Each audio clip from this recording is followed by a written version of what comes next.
Okay, the internet can be a pretty wild place, right?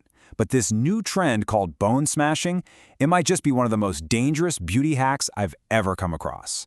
So today, we're going to break down exactly what this is, why people are even talking about it, and get real about the dangers behind all the claims. I mean, seriously, can you punch your way to a new face? It sounds like a line from a bad movie or a cartoon, doesn't it? But believe it or not, this isn't a joke. It's a very real trend that's getting traction online, and it's promising people these dramatic results with a method that is, well, shockingly brutal. So what is bone smashing, really?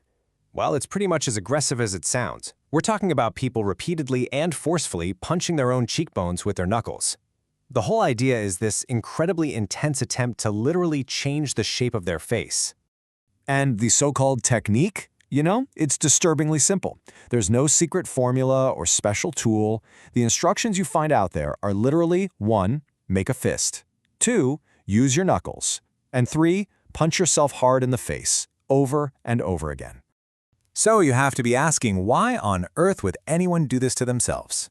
Well, like with so many of these online trends, it all comes down to chasing a very specific look. The big promise behind bone smashing is that it can give you that chiseled, model-like appearance. You know, those super high, sharp cheekbones you see on magazine covers? Oh, but the claims don't even stop there. Some people pushing this trend take it a step further. They say that this practice can even give you hollow cheeks, that really defined, contoured look that makes your cheekbones pop even more. All right, so here's the million-dollar question. Does any of this actually work? Is there some kind of secret biological trick at play here? The short answer? Absolutely not. Any change you might see from bone smashing isn't your bones reshaping. It's just inflammation. Plain and simple. It's just your body's totally predictable response to getting hit. So let's break down what's really going on. When you hit yourself in the face, your body basically goes into defense mode. The area swells up, the skin might get red or pink, and that swelling is what makes your cheekbones appear to stick out more. And appear is the key word here. You're not actually changing your bone structure, you're just injuring yourself. You're risking fractures, nerve damage, and who knows what other permanent harm. So after hearing all of that, we're left with a pretty important question. Is this a good idea?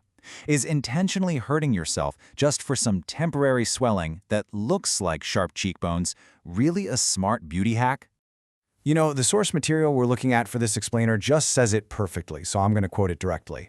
But if you think it's a good idea to try bone smashing, you're probably wrong. It really doesn't get much clearer than that, does it? Look, bone smashing is obviously an extreme example, but it points to a much bigger question we should all be asking.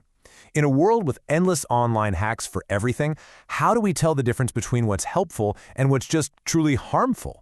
It's a good reminder to think critically, especially when it comes to your own health and your own body. So the next time you see a trend that seems a little too wild to be true, you just got to ask yourself, is this really worth the risk?